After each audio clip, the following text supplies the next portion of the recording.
Assalamualaikum, selamat datang kembali di Guru Gembel Channel. Tahun 2019 saya berjumpa dengan seorang dari Nepal yang kemudian hubungan kami cukup intensif dan sangat dekat, sedemikian sampai kami masih menjalin diskusi intensif dengan orang itu.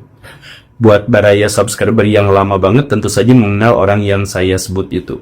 Nah, di salah satu pertemuan awal kami itu ada sesuatu yang membuat saya kaget, di mana dia menunjukkan video di media sosial khususnya Facebook tentang betapa rusuhnya Nepal, demonstrasi, korupsi, kekerasan, pelemparan gas air mata, dibalas molotov dan lain sebagainya, keras sekali di sana itu. Nah, yang membuat saya kaget itu sebenarnya bukan itu. Yang membuat saya kaget itu adalah bahwa orang Nepal itu kemudian berkata kepada saya, ini hanya ada di media sosial, di majalah tidak akan ada, di koran tidak akan ada, di televisi mainstream tidak akan ada. Berita seperti ini tidak pernah akan ada. Sebesar apapun demonstrasi di Nepal, sebesar apapun tragedi yang terjadi di Nepal, orang-orang di dunia internasional tidak akan tahu itu. Karena apa? Karena pemerintah memblokir semua informasi agar orang-orang luar tidak bisa melihat Nepal dan orang-orang Nepal tidak bisa berbicara keluar. Dia bilang ini seperti itu. Saya iseng-iseng berhadiah, ngetiklah di Google Nepal. Emang gak ada kerusuhan, gak ada berita apa-apa di sana. Saya ingat saya lihat detik.com tapi berbicara tentang bagaimana Perdana Menteri Nepal begini dan begitu gitu. Saya lihat berita di Okezone, saya lihat di mana-mana enggak ada. Saya ganti kata kuncinya pakai bahasa Inggris, juga tidak ada. Padahal itu di medsos Facebook khususnya pada waktu itu yang saya lihat itu ramenya luar biasa. Oh, dan inilah yang akhirnya memberikan penjelasan kepada kita, kalau baraya pengen tahu tentang Nepal, jangan lihat di media mainstream.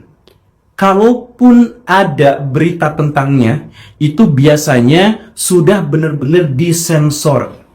Bahkan saya berani taruhan, seberapa banyak di antara baraya yang tahu bahwa Nepal itu adalah negara yang dikuasai oleh Partai Komunis. Baraya tahu nggak itu? Nggak tahu kan? Nggak. Kebanyakan di antara kita hanya tahu Nepal tentang pegunungan Himalayanya, tapi tidak tahu hal selain tentang itu. Karena apa? Karena pemerintahan yang begitu berhasil menutup informasi-informasi dari sana keluar.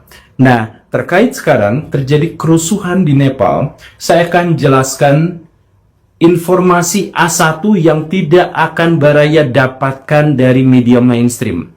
Kenapa? Karena saya langsung ngobrol dengan demonstrannya, dengan aktivisnya, dengan orang-orang yang terdiasporanya, dan yang benar-benar ada di sana, bukan dari media. Dan baraya nanti akan menemukan betapa bedanya apa yang ditampilkan dengan media dengan apa yang saya sebutkan. Jadi simak videonya sampai tuntas, yuk kita bahas.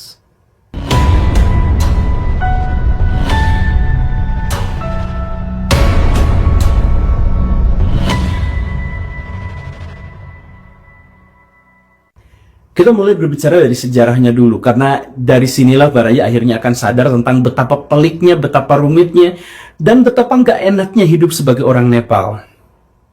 Pada tahun 1768, kerajaan Nepal didirikan dengan maharaja yang luar biasa kuat, besar, dan disegani. Pada waktu itu, Nepal ukuran wilayahnya pun sangat-sangat besar. Sekitar 2,5 kali lebih besar daripada Nepal modern, membentang di seluruh pegunungan Himalaya, dan karena itu menjadi pemasok satu-satunya bagi seluruh air yang mengalir ke India. Jadi posisinya, daya tawarnya Nepal itu sebenarnya sangat-sangat baik pada waktu itu. Cuman datanglah kemudian Inggris, merecoki begini dan begitu, bikin ketegangan dan kerusuhan dan sebagainya, dan kemudian datanglah India yang bahkan lebih buruk daripada Inggris. Nah, seperti yang dijelaskan tadi, India itu memiliki kepentingan yang sangat besar terhadap Nepal, karena walaupun mereka secara politis memang terpisah, tetapi air-air yang ada di India semuanya tuh berhulunya di Nepal. Jadi orang India tuh berpikir bagaimana caranya untuk bisa mengamankan kepentingannya dari ancaman-ancaman Nepal, maka mereka mulai menggerogoti wilayahnya sedikit demi sedikit, sehingga dari yang awalnya 3 kali lipat berubah menjadi seperti yang sekarang, sisanya berubah menjadi wilayah teritori India gitu, dan sebagainya. Dan kemudian yang lebih buruknya lagi adalah pemerintahan Nepal itu harus dalam tanda kutip disetujui oleh pemerintahan India. Nah, itulah yang diharapkan India dari Nepal. Dan India memiliki peluang yang jauh lebih besar untuk mewujudkan impiannya itu. Karena apa? Karena wilayah Nepal tuh ada di pegunungan. Dan untuk masuk ke Nepal, mau lewat darat, mau lewat laut, mau lewat udara, tidak bisa tidak. Hanya bisa melalui 2 negara, India dan Cina. Kita gak bisa dagang sama orang Nepal kecuali lewat udara India, lewat laut India, lewat darat India. Begitupun lewat Cina juga sama seperti itu. Nah, karena itu, maka India itu berusaha untuk mengisolir semua wilayah yang di Nepal itu. Perdagangan apa semuanya harus dimonopoli sama orang India. Begitu. Orang Cina sebenarnya juga ada langsung berbatasan dengan Nepal, cuman orang Cina relatif tidak memiliki ambisi sebesar itu. Karena orang Cina fokusnya adalah ke Tibet gitu ya. Ya karena kesamaan budaya atau yang semacam kedekatan budaya gitu ya, kedekatan rasa dan sebagainya, Nepal itu kan ke India. Makanya India tuh habis-habisan di situ. Nah, itulah yang menyebabkan akhirnya kerajaan Nepal itu menjadi kerajaan yang sebenarnya kosong gitu, susah untuk berkembang, dikurung. Ekonominya tidak bisa berkembang karena dikurung. Mau berdagang sama Indonesia, berdagang sama Amerika, mau berdagang apa, harus lewat India, harus minta izin sama India, begitu kan? Nah, cerita berlanjut pada tahun 1949, mahasiswa-mahasiswa Nepal di Kalkuta, India itu mendirikan sebuah partai komunis Nepal. Nah, partai komunis Nepal inilah yang menjadi sangat besar, menjadi sangat dominan, dan sama seperti partai komunis yang lain, mereka bertujuan untuk merebut negara untuk diserahkan kepada rakyat, dari kerajaan harus diserahkan kepada rakyat, kemudian tidak akan ada feodalisme, tidak boleh ada monarki, dan tidak boleh ada kapitalisme, begitu kan? Nah, kelompok komunis ini itu begitu kuatnya, sampai akhirnya pada tahun 1951 mereka melakukan pemberontakan pada kerajaan dan memaksa kerajaan itu untuk membagi kekuasaannya, untuk membuka parlemen dan memberikan jatah DPR itu untuk orang-orang komunis. Tahun 1960-an sampai sekian, raja balas dendam, menyerang orang komunis dan akhirnya menguasai Nepal lagi secara absolut. Tapi tahun 1990 itu orang-orang komunis kembali dan menghancurkan kerajaan. Kerajaan Nepal itu hancur pada waktu itu, diserang oleh orang-orang komunis. Kerajaannya dihancurkan, rajanya dibantai, keluarganya dihabisi, disisain 1 orang. Ya, kayak Sasuke gitu lah, disisain 1 orang untuk menjadi boneka bagi kekuatan komunis. Kenapa orang komunis itu begitu kuat di Nepal? Fun fact-nya, ini lucu, ironi, tapi fakta gitu ya. Kekuatan dari Partai Komunis Nepal itu disokong dari India, bukan dari Cina. Jadi Cina komunis, India liberal. Pada waktu itu pun India itu liberal gitu. Tapi India menyokong Partai Komunis Cina. Karena apa? Punya kepentingan yang sama, yaitu kerajaan Nepal tidak boleh berdiri. Sebab kalau Raja Nepal berdiri, biasanya dia ribut sama India. Nah, karena mereka punya sama-sama kepentingan untuk menggulingkan monarki, maka dibiayailah orang-orang komunis itu dan akhirnya berkuasalah di Nepal. Nah, Raja Nepal yang dari keluarganya sisa terakhir itu harus berkhidmat kepada India. Bahkan sampai sekarang, penguasa-penguasa Nepal itu harus dalam tanda kutip diangkat atas seizin India. Sebegitu mengerikannya. Nah, luar biasanya adalah setelah orang-orang komunis itu berhasil menggulingkan kerajaan, kemudian menguasai pemerintahan, komunisnya pecah antara Maois yang radikal dengan Leninis yang cenderung lebih terbuka. Nah, perdebatan di antara mereka akhirnya menghasilkan Partai Komunis Mao dan Partai Komunis Lenin. Nah, 2 ini sekarang menjadi oligarki besar di Nepal. Nah, kita mulai langsung pada cerita yang sekarang ya, yang lagi aktual. Di Nepal sekarang itu ada banyak sekali partai. Di antara partai-partai yang banyak itu ada 3 yang membentuk oligarki besar. Pertama, Partai Kongres Liberal. 2, Partai Komunis Maois, komunis. 3, Partai Komunis Leninis, itu juga adalah komunis. Nah, yang berkuasa sekarang itu adalah Leninis berkolaborasi sama Partai Kongres untuk membangun pemerintahan dan DPR yang sekarang. Jadi, Perdana Menteri yang sekarang itu dari Partai Kongres, sedangkan presidennya itu berasal dari Partai Komunis. Nah gitu. Kemudian tentaranya dari mana? Dari partai politik juga. Kemudian polisinya dari partai politik juga. Kemudian jaksanya dari partai politik juga. Semuanya dari partai politik. Jadi semuanya itu dikuasai sama oligarki, sama kelompok itu saja, elitnya tuh itu saja. Jadi mereka tuh berkuasa tuh ya untuk mereka saja. Udah mah korup, udah mah bejat, mereka bener-bener komunis. Kemudian mereka menguasai semuanya untuk diri mereka sendiri. Dan kemudian yang lebih buruknya lagi adalah mereka kemudian membagi kekuasaan itu dengan India. Nah, itu 2 partai yang berkuasa, yang sekarang yang update banget ya, yang sekarang yang berkuasa itu adalah Partai Kongres dan Partai Leninis gitu, yang koalisi itu. Nah, satu partai oligarki yang lain yang kuat, yang sama korupnya, sama bejatnya, sama kejamnya, bahkan yang paling kejam di antaranya ketiganya. Jadi Partai Mao ini yang paling radikal. Nah, Partai Mao yang sekarang itu ada di luar koalisi, mereka menjadi oposisi. Nah, mereka tuh yang suka nunjukin betapa buruk, betapa jeleknya pemerintahan koalisi dan sebagainya, begitu. Nah, karena Nepal sekarang dikuasai oleh oligarki yang tertutup, yang komunis, yang tidak bisa membiarkan orang-orang Nepal itu untuk bercerita kemana-mana dan sebagainya. Nah, orang-orang Nepal tuh sekarang nggak punya harapan. Pemuda-pemudanya tuh gak punya harapan. Kalau mereka mau maju harus keluar negeri. Maka sumber informan saya itu sampai mengklaim 30% dari penduduk usia produktif di Nepal itu adanya di luar negeri. Sebab kabur aja dulu gitu. Sebab kalau di negaranya gak ada kesempatan.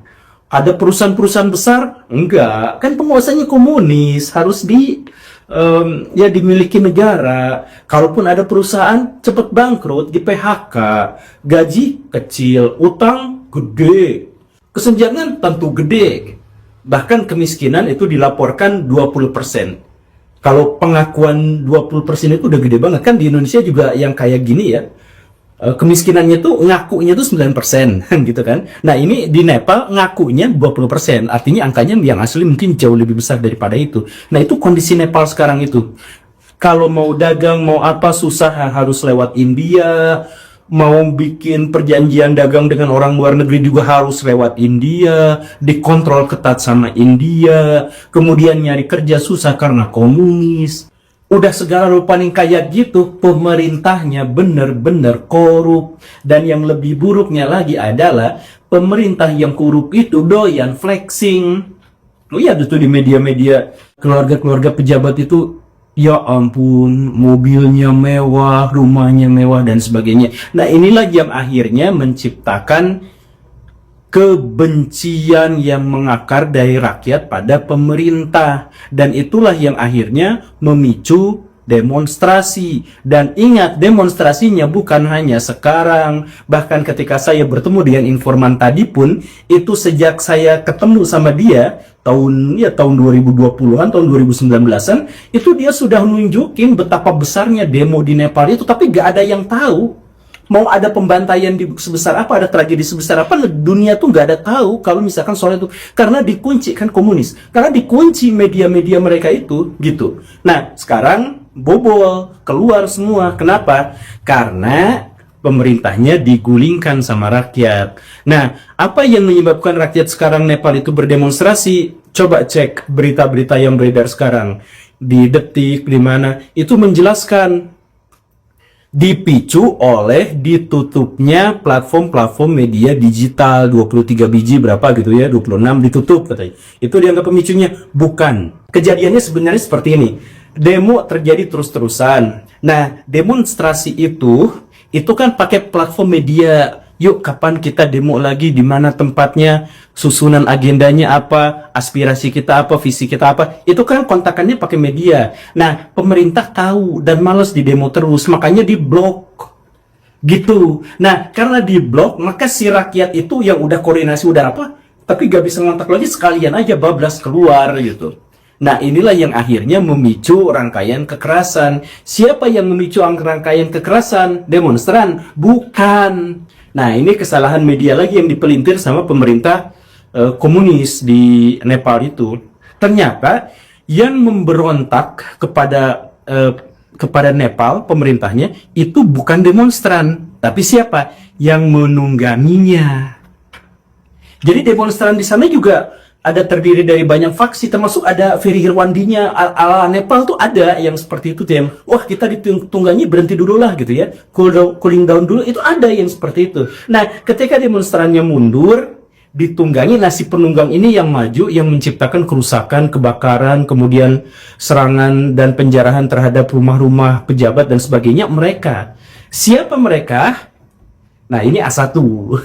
Jadi maksudnya, kalau di Indonesia, saya tidak sebut namanya. Tapi kalau misalkan di sana, di Nepal, saya berani sebut ya, itu adalah Prachanda Dahal. Nah, dia tuh punya banyak nama banget, tapi dia kita sebut namanya adalah Prachanda Dahal. Siapa dia? Ketua Partai Maois yang oposisi tadi itu.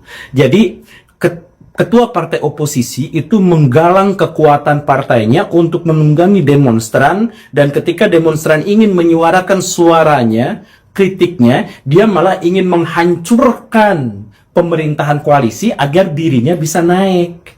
Gitu. यो सब खेल चाहिँ प्रचण्डको र छैन। यो फोटो हेर्नुहोस्, जो मान्छे चाहिँ झण्डा लिएर उभिराखेको छ त्यो मान्छे चाहिँ यो माओवादीको कार्यकर्ता रहेछ।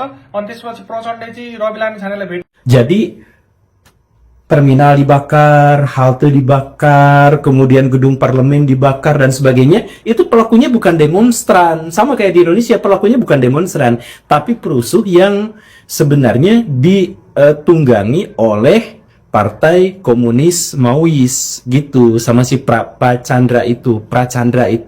Dan Prachanda itu juga sebenarnya sudah biasa melakukan, karena dulunya waktu menggulingkan pemerintahan kerajaan itu juga dia menghalalkan segala cara. Jadi sekarang juga dia menghalalkan segala cara. Jadi kejamnya tuh luar biasa. Dan ada yang tidak lagi disebutkan oleh media. Yang ketiga yang tidak disebutkan media dan media tidak tahu itu adalah gini, kan terjadi pembakaran terhadap gedung parlemen, terhadap rumah-rumah pejabat dan sebagainya gitu, bahkan ada pejabat yang diarak dan sebagainya gitu ya. Itu bukan hanya dilakukan oleh Partai Maois, tapi dibakarnya di situ tuh karena di situ ada data-data koruptor dan data-data korupsi di Nepal selama ini yang dilakukan oleh semua partai politik oligark yang berkuasa. Jadi ayo rusuh, kita bakar. Nah, padahal yang dibakar ada sekalian dokumen-dokumen korupsinya. Begitu. Pinter banget ya? Ya, begitu. Nah, lalu apakah benar demonstrasi dari rakyat Nepal itu terinspirasi dari Indonesia pakai bendera One Piece? Iya, itu benar. Tapi, nah ini ada fun fact-nya lagi yang mungkin bikin Baraya kaget. Fun fact-nya adalah, walaupun mereka terinspirasi dari Indonesia, sebenarnya Indonesia juga terinspirasi dari negara-negara lain. Jadi sebelum kejadian di Indonesia, sebelum kejadian di Nepal, ada banyak negara-negara yang terjadi demonstrasi kerusuhan dengan pola yang sama atau mirip sekali. Saya sebutkan satu-satu ya. Kerusuhan Tunisia tahun 2010. Kemudian kerusuhan Chili tahun 2019. Kerusuhan Sri Lanka tahun 2022. Kemudian ada kerusuhan Iran, Ekuador, kerusuhan Peru, itu semuanya tahun 2022. Kemudian kerusuhan Bangladesh tahun 2024, Indonesia tahun 2025, dan Nepal juga tahun 2025. Sekarang Baraya cek, sekarang Baraya googling, itu mereka semua memiliki kesamaan skema, bahkan pola yang sama. Satu, pemerintah korup, pemerintah flexing, dan rakyat marah gara-gara pemerintah flexing. Itu yang pertama. Kemudian ada yang demo itu, demo awal itu ada yang meninggal. Satu atau beberapa orang itu ada yang meninggal. Nah, gara-gara ada yang meninggal itu memicu demonstrasi yang bahkan jauh lebih besar lagi. Kemudian yang ketiga, itu demonstran ditunggangi. Kemudian penunggang membakar halte, stasiun, kantor pemerintah, dan kantor polisi. Itu pasti yang dibakar. Di 9 kerusuhan yang tadi saya sebut, itu bangunan itu semuanya pasti diam di jarak. Kemudian penunggang juga menyasar dan mencari pejabat pemerintah. Itu rumahnya ada yang diduduki, ada orang yang diarak dan sebagainya, pokoknya disasar seperti itu. Kemudian di sana ada orang yang mulai sadar bahwa diri mereka itu ditunggangi, dan karena itu demonya reda, yang lanjut itu adalah para perusuhnya. Dan tak lama setelah itu kerusuhan reda, kemudian saham mulai membaik, dan tiba-tiba ada pihak yang nyerokin saham. Nah itu kejadian-kejadian yang di berbagai kerusuhan kok sama semuanya seperti itu. Tapi kalau misalkan Baraya kurang percaya, silahkan googling. Yang di Tunisia siapa orang yang meninggal itu, ada Muhammad yang bau jiji itu ya, yang membakar dirinya sendiri gitu. Kemudian di Nepal juga ada yang 19 orang itu yang demonstran ditembak sok peluru dan sebagainya, dan kemudian memicu yang lebih besar lagi, kemudian ditunggangi dan sebagainya. Itu polanya sama persis. Cuman hebatnya di Indonesia mah agak lebih baikan lah. Tapi yang jelas di seluruh dunia terjadi yang seperti itu. Nah, apakah itu sebuah kebetulan, kesamaan fenomena gara-gara berakar dari masalah yang sama?